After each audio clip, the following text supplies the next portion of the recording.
అగ్ని పూజల కనికంగా స్నానానికి వస్తూ ఉండగా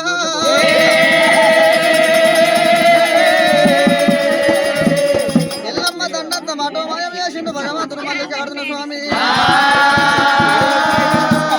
మరి ఒకవేళ వచ్చేటి గుర్రపు రెండు ప్రాధాన్యలు పట్టుకున్నప్పుడు రేణుక ఎల్లమ్మ ఎరకలసాని అవతారం మీద వెళ్ళిపోతూ ఉండగా ఎరక సత్తారా మాకు ఎరక చెప్పమని అడిగిండు మల్లన్న దేవుడు. వినవయ్యమో బాలుడా బాలుడా బాలుడా ఓ బాలుడా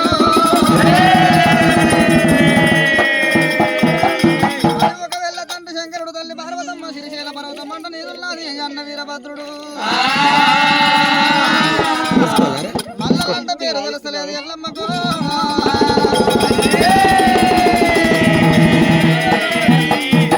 నా ఎరక సత్యం నా ఎరకల సత్యం అసత్యమైపోతూ ఏమో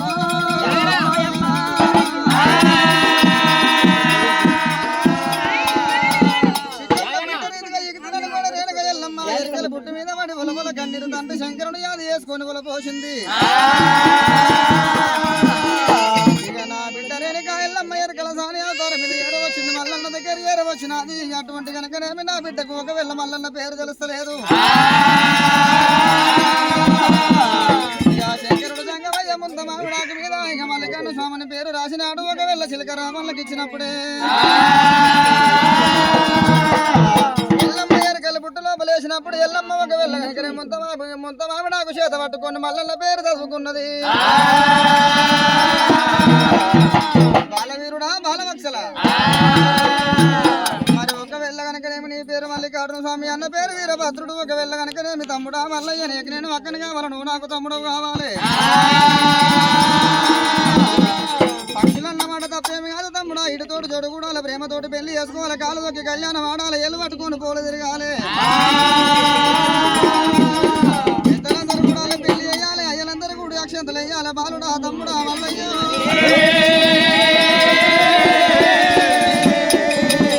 పెళ్లి కాని వాడు ముగ్గురులో పోయి ముచ్చటాడు రాదు. నలుగురిలో పోయి నవరాదు. 10 మంది లోపల కూర్చొని పంచాయతీ తెంపరాదు. ఇంటికి దగ్గర కాలాల కంచి వేరుపట్నం లోపల బల్జొల్ల పిల్ల బాల మేడలాదేవి ఆడరాని బల్జవాళ్ళ నాడు చూడరాని బల్జవాళ్ళను ఓడొచ్చి బల్జొల్ల పిల్ల బాల భ్రమరామదేవిని గెలుచుకొని శ్రీశైల శిఖరాన లగ్నం ఆడమన్నది. రేణుక ఎల్లమ్మ నీకు పిల్ల దొరక జాడ చెప్పిన కాబట్టి తమ్ముడా మల్లయ్య నాకేమన్నా దీవనార్థి పెట్టవురా రామ ఓ రామ